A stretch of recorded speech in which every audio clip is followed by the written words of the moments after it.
이슈 칼럼 이어가도록 하겠습니다. SPM 김형진 대표와 함께합니다. 대표님 안녕하세요.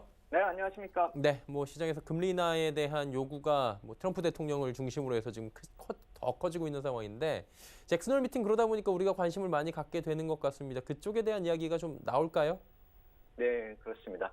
안전자산 선호 현상이 그래서 8월 들어서 좀 계속 지속이 되는 가운데 경기에 대한 우려감과 더불어서 정책에 대한 기대감이 극대화되고 있다. 이렇게 볼 수가 있겠죠. 글로벌 채권 자산은 이제 단기 랠리 속도가 더 빨라지고 그래서 시세에 가속이 붙는 모습이 나타나고 있어서 해외 시장 쪽에서 이제 과열에 대한 우려 얘기까지도 나오기 시작하고 있습니다. 물론 우리 시장 쪽에서도 비슷한 연결된 또 상품들의 문제점도 발견이 되고 있는 것이죠. 우리나라만의 문제는 아닌 것 같습니다.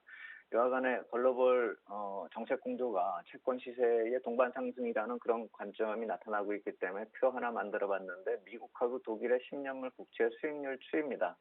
제가 그림을 만들고선 오른쪽 하단에 이렇게 검은 박스로 표시한 곳이 있습니다. 그 검은 박스로 표시한 곳이 뭐냐면은 7월 25일에 22 통화정책 회의 때 그때 금리 박스권, 그러니까 올해의 박스권을 하단을 이탈하던 그 자리가 나타났었는데 그 당시에 그 박스권 하향 이탈하면서도 추가로 이제 금리가 하락을 하다가 만 것이 22가 금리 동결을 결정했기 때문에 잠시 박스권으로 회귀하는 듯 하다가 8월 들어서 경기 둔화 우려감이 급격히 커지면서 미국이건 독일이건 금리가 급락하는 모습이 나타나고 있는 것이죠.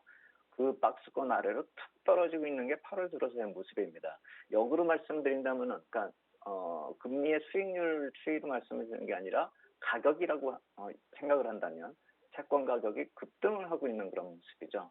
그래서 저 정도 이제 가격의 급등이 나타나고 있는 모습이 저 어느 정도까지가 타당하느냐, 과연 마이너스 금리가 논리적으로 맞느냐 아니냐 이걸 따지기보다 글로벌 자산 시장에서 채권 시장이 계속 강세를 보이고 있기 때문에 가격 흐름에 추종을 하는 그런 흐름이 나타나고 있는 것이죠. 물론 버블이다 아니다 이걸 얘기하는 건 훗날에 평가가 되는 것이고 지금은 알 수가 없겠지만 저 정도 흐름이 나타나고 있다라고 한다면 시장에서 이제 버블 얘기가 나오고 있다라는 것을 우리가 의도적으로 여태까지는 무시하고 있는데 모른 척하는 것 또는 한계에 이르르고 있는 것이 아니냐라는 것이죠. 그래서 경기 침체에 대한 우려가 국채에 대한 버블로 반영이 되고 있는 과정까지 들어섰다. 그리고 쏠림 현상 이후에 대한 우려감이 이미 거론되고 있다라는 점. 그래서 실질적으로 투자 관점에서 본다면은 과거에 우리가 겪었던 게 상품 시장에서 저런 걸 한번 겪었고요. 금이네, 오일이네, 이런 것이요. 좀 오래된 얘기 하지만요. 그리고 또 외환 쪽에서도 한번 겪었었고요. 그래서 그런 것들을 거쳐서 이제 금리 관련 파생 상품 쪽에서 균열음이 발생이 되고 있고 우리나라에서도 BLS 관련한 얘기가 나올 정도이니까 이미 글로벌 자산 시장의 채권 시장발 불안 요인 이쪽이 너무 가격이 올라갔기 때문에 좀 주목할 필요가 있을 정도로 노이즈가 커지고 있다라는 점. 이 점도 한번 이제 우리 주의 깊게 살펴볼 필요가 됐다. 이렇게 말씀을 드리겠습니다. 금리 인하에 대한 시장의 기대감이 계속해서 상존을 하는 건데 이 부분이 이제 잭슨홀 미팅에서 어느 정도 계속해서 충족을 시켜줄 수 있을까? 이 부분이 이제 시장이 갈지 말지를 결정할 텐데 어떻게 보십니까? 예, 근데 말씀을 드렸지만 저 정도로 과열이 되고 있다라고 하는 상황에서 갑자기 반대로 정책을 틀어버리면 시장의 변동성 위험이 너무 커진다는 점, 그걸 시장 참여자들도 알고 있고 그래서 지금 그러한 우려감을 얘기를 하고 있는 것은 어느 정도 립 서비스로 시장에다 얘기하는 것도 있겠지만 FRB하고의 의사소통도 있는 것이다 이렇게 봐야 되겠죠. 그렇다라고 본다면은 FRB도 정책적인 방향을 갑자기 바꾸는 그런 달라지는 모습은 아니지 않을까 이렇게 볼 필요가 있어 보입니다. 근데 다만 시장 기대치에 만족할 수 있을까 하는 점은 의문이 갑니다. 그래서 금리나 확률을 보면서 얘기하려고 표 하나 다시 만들었는데 10월 FOMC 회의 금리나 확률의 표입니다. 왜 다음 달에 9월 회의가 있는데 다다음 달 10월 회의 표를 구했느냐.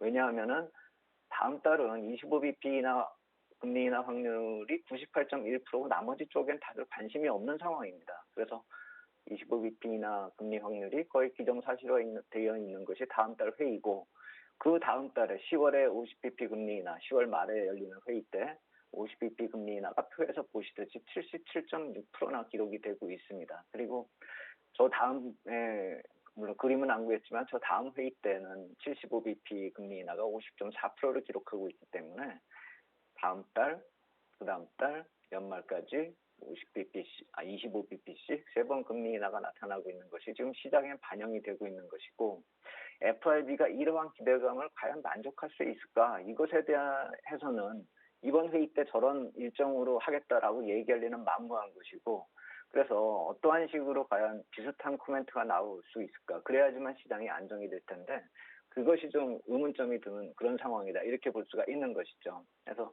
모건 스탠리 같은 경우는 어제 뉴욕 시장에서 얘기하기를 FRB하고 정부의 정책 풋은 더 이상 유효하지 않다.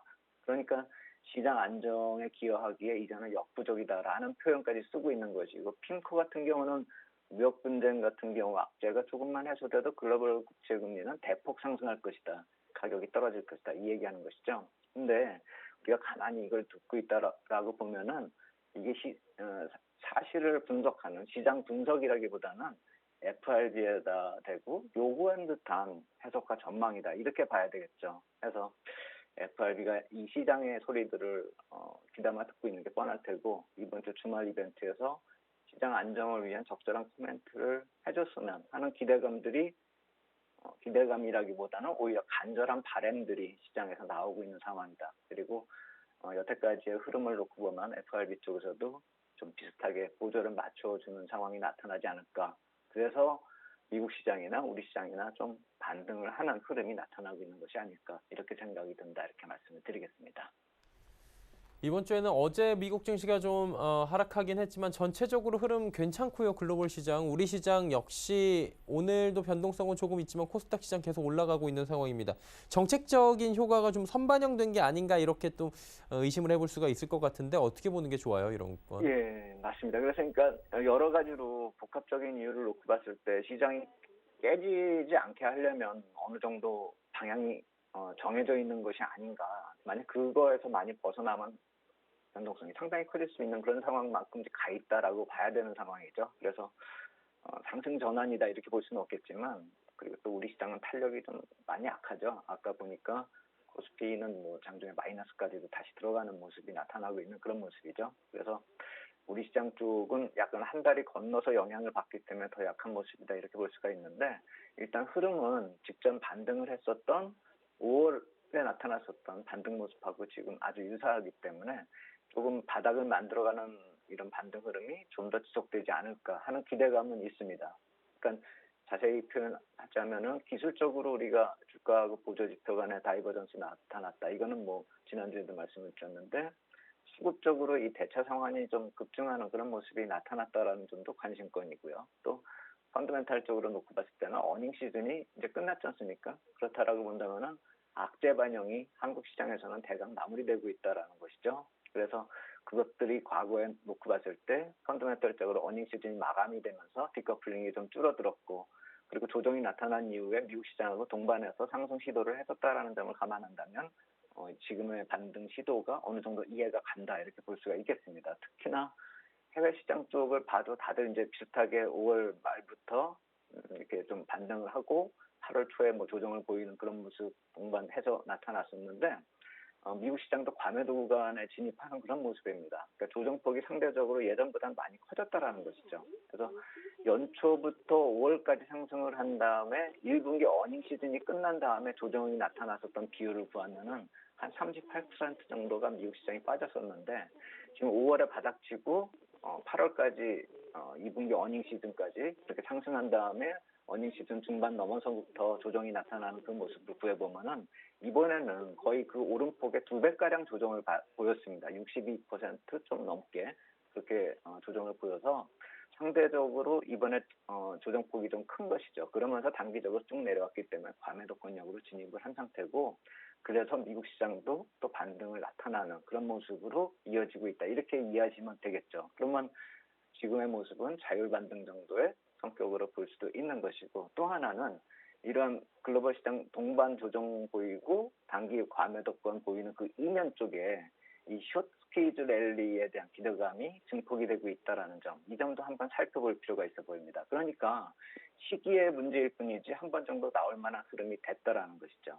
그래서 그러한 환매수 성격의 랠리다 이렇게 본다면은 우리 시장 쪽으로 포커스를 옮겨왔을 때 상대적으로 공매도가 많았었던 코스닥 시장이 반등 시에 더 탄력적인 회복 모습이 좀 더 이어질 수가 있다 이렇게 볼 수가 있겠죠. 그래서 오늘 12시 기준으로 제가 주간 상승 이번 주 주간 상승률을 구해보니까 코스닥이 3.8% 그리고 코스피가 1.9%에서 2% 사이 왔다 갔다 하는데 딱 2배가 되는 것이죠. 수익률이요. 그래서 한번 이 숏 스퀴즈 한번 바로 연결하면서 제가 예전에도 이런 반등을 만들 대차 잔고의 추이 줄어드는 것을 좀 이렇게 관심을 가지자라고 말씀을 드렸는데 이번에는 이제 그것이 나타나고 있다라는 점을 말씀을 드리려고 대차 잔고 추이표도 한번 만들어 봤습니다. 그래서 지수가 8월 6일 저점 이후에 대차 잔고가 코스닥 쪽에서만 줄어든 것이 3,627만 주가 줄어들었습니다. 그래서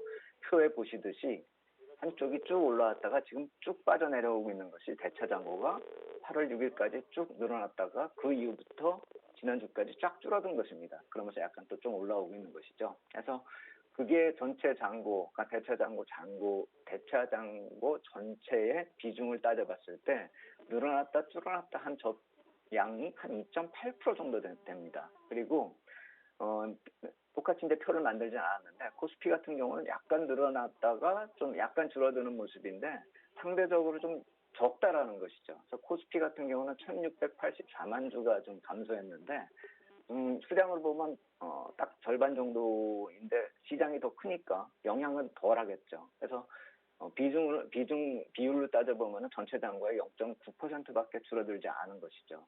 그러니까 코스닥은 거의 한 3배 넘게 코스피가 줄어든 양의 3배 넘게 환매수가 들어오니까 빠르게 올라갈 수가 있는 것이죠. 그래서 이러한 전형적인 투기적인 공매도가 나타났다가 상환했다가 하는 그런 흐름은 이런 흐름이 보통 짧고 강하게 나타나는 것이 일반적이기 때문에 사실 중기 투자자에게는 이러한 짧은 대응이 적절하게 좀 대응하기 쉽지 않은 흐름이라고 이렇게 판단이 되는데 그래서 한번 이런 관련된 코멘트 외국계 증권사의 코멘트 한번 좀 관심 있게 좀 볼 필요가 있다라고 생각이 되는 게 노무라 증권 쪽에서 얘기한 게 경기 침체 신호가 발생 이후에 매도세가 급증한 다음에 이 매도세에 공매도도 포함이 되는 것이고 그래서 그로부터 한 1, 2주 이후에 숏스퀴즈 랠리가 나타나는 것을 기대할 수 있다. 이렇게 본다면은 우리 시장은 이미 7월 말부터 이 공매도하고 대차가 많이 늘어났기 때문에 상환할 만한 타이밍에 들어선 것이고 또 글로벌 시장 전반적으로도 금주 이벤트에 대한 기대감이 있기 때문에 예상보다 좀 한 발 빠르게 동반 반등이 나타날 수가 있는 시점으로 들어섰다라는 것이죠. 그래서 지금에 나타나는 반등의 성격이 그러한 성격이라고 본다면 너무 큰 기대를 할 수는 없겠지만 단기적으로는 대응 전략에 있어서 이런 숏스퀴즈 랠리가 나타나고 있다는 점에 좀 맞춰서 대응할 필요가 있을 것 같다. 이렇게 말씀을 드리겠습니다. 결과론적으로 보면 지금 올라가고 있긴 한데 기술적으로 지표적으로 단기적인 상승일 확률이 높고 대세적으로 추세가 완벽하게 돌았다 보면 안 될 것 같다라고 말씀해 주시는 건데 이런 부분을 대표님 좀 종합적으로 봐서 전략들은 어떻게 가져가는 게 좋을까요? 네, 그래서 반등에 이제 맞춘 단기 전략이라고 말씀을 드리는 것은 뭐냐면은 반등을 했다가 바닥을 만드는 것은 항상 이렇게 뭐 쌍바닥을 만들든지 뭐 해야 되기 때문에 기간적으로 좀 조정도 필요한 것이고요. 그렇기 때문에 추가적인 또 재발락이 나타날 것이다. 그걸 좀 인식하고 대응하자라는 것인데 사실 실전적으로 여기서 뭐 현금화를 해가지고 그걸 대응하기에는 좀 쉽지가 않을 것이다 이렇게 생각이 됩니다. 근데 우리가 지수 변동 밴드를 생각할 때 하향된 점을 인식을 한다면은 예전부터 말씀을 드렸던 뭐 1850에서 2050포인트 이 밴드를 생각을 해본다면은 이번에 반등이 좀 제대로 된 반등이 나오고 바닥을 다지는 모습으로 이어진다면은 2000포인트 부근까지는 좀 이번엔 좀 가져야 된다는 것이죠. 그리고 향후 재발락의 조정 시에 전저점을 지켜나가는 그런 모습이 나타나면서 바닥 확인 과정으로 들어선다 이렇게 봐야 되겠죠. 그래서 지금보다는 조금 더 반등이 좀 이어졌으면 하는 그런 바람이 있겠다 이렇게 말씀을 드리겠고 그래서 지금 오늘까지 나타나는 모습보다는 결국 잭슨홀 미팅 다음에 어느 정도의 글로벌 유동성 흐름이 긍정적으로 나타나면서 나오는 반등의 강도가 강한 그런 모습으로 이어져야지만 바닥 다지기가 성공할 수 있을 거다 이런 생각이 듭니다. 그래서 잭슨홀 미팅하고 시기상으로 이 8월 말 연준 자산 축소가 마무리되는 그 시점하고 맞물리기 때문에 상대적으로 유동성 완화가 이 잭슨홀 미팅에서도 코멘트가 좀 좋게 나오고 현실화가 된다라고 한다면은 바로 연결되어서 나타날 수 있는 국채 시장의 변화 추이도 주목을 할 필요가 있다는 것입니다. 국채 시장의 변화가 어떤 국채 시장이 망가진다 이런 얘기를 하는 것이 아니라 그쪽으로 쏠림 현상이 완화되면서 위험자산 쪽으로 관심이 이동할 수 있다라고 한다면 그 또한 이제 모멘텀으로 작용이 될 수가 있는 것이죠. 그렇기 때문에 이번 이벤트는 그냥 소문난 잔치에 먹을 거 없다라는 식으로 지나가는 이벤트로 쉽게 볼 사안은 아니다 이렇게 말씀을 드리겠고, 물론 그 다음에 9월 미국채 발행 대량으로 발행되는 그런 일정이 있기 때문에 금리가 급등락으로 반복될 가능성이 크고 상승 전환으로 당장 보기는 좀 미흡한 주변 환경 요인이 지속되겠지만 완급 조절 차원으로 바닥을 만들어가는 과정으로 이어지려고 한다면은 이번 주 이후에 더 강한 반등이 나타나는 것. 그렇기 때문에 이번 주말을 주목하자라는 말씀을 드리는 것이고, 그러면서 이제 9월 중순까지가 좀 만들어지고 9월 말 10월 초에 프리어닝 시즌에 우리가 좀 어느 정도 딛고 일어날 수 있는 그런 자리가 만들어지려고 한다면은 기업 실적 측면에서 변화가 나타나줘야 된다는 것이죠. 그래서 지금부터 이번 주 후반부터 10월 초까지 그러한 일정으로 흐름이 나타나는가를 우리가 좀 체크하면서 시장을 대응할 필요가 있어 보이고, 그렇다라고 본다면 결국에 반도체 중심의 IT가 9월 중순 이후에 시장 반전을 기대하는 그런 투자자라고 한다면은 9월 중순 이후에 나타날 수 있는 그런 조정, 다시 재발락 조정 구간에서 이쪽에 대한 관심을 좀 가지면서 반전을 감안한 투자일 경우에는 반등 이후에 바닥 찾는 조정에서 일정 부분 이쪽에 대한 포트 편입도 좀 살펴볼 필요가 있겠다 이렇게 말씀을 드리겠습니다.